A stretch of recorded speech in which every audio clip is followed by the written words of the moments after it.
Hey there, I'm John with Board Game Geek, and today we have Sarah here from Renegade Game Studios, and we are looking at Proving Grounds. So I know one thing about this game, and that is that it is a solo game.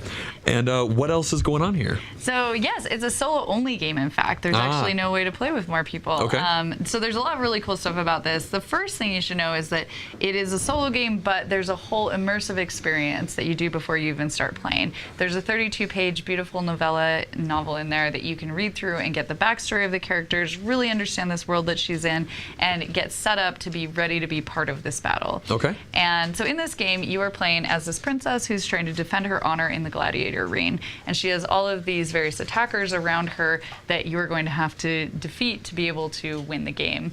And there's lots of bad things that can happen. There's also 6 different modules that you can play to make it even harder, as they weren't hard enough to begin with. And this is a real-time game. It's designed by King Klenko, and he did Fuse and a few other real-time games that are just all fantastic. And so in this one, you're going to be rolling these dice and trying to get sets, because if you roll the dice, and you only have 1 minute to do this, so you'll organize them by different type. You can see 1s, 6s, 2s, 3s, 4s. Oh yeah, gotta get those up there. So I can only re-roll things if they are in a set.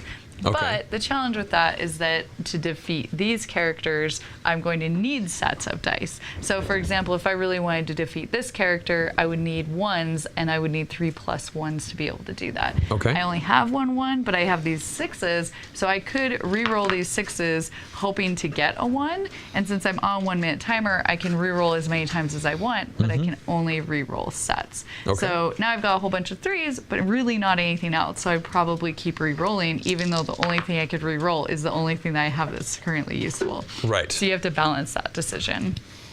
So like I said, there's several different modules. They all do different things. You can combine them all together to be able to have this like massively difficult game, or you can just play one at a time, and they're all thematically different. Like there's the dragon that can come and help you. There's different various, like the chariots, they'll give you different challenges, and it is a very difficult game already. Like I said, those make it harder. So a few things that'll happen: if you are wounded by one of these characters, you're actually going to lose dice, which make it a little bit harder.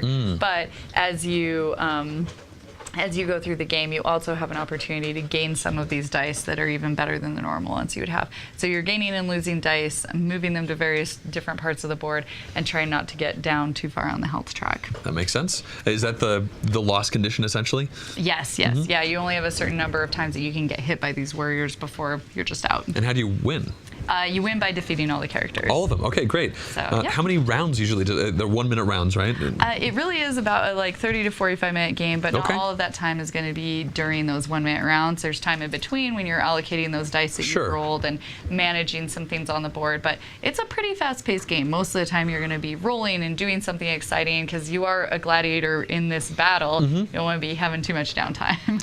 Great. Well, at what point will we be able to see Proving Grounds out in the wild? This is also coming out in May, so there's a lot of stuff on a boat right now, but we're very excited about this. There aren't a lot of solo-only games out there, and I think that that's something that's really growing in our market right now, so it's fun. Great. Well, thanks for showing us Proving Grounds, Sarah. Thanks so much. Have fun.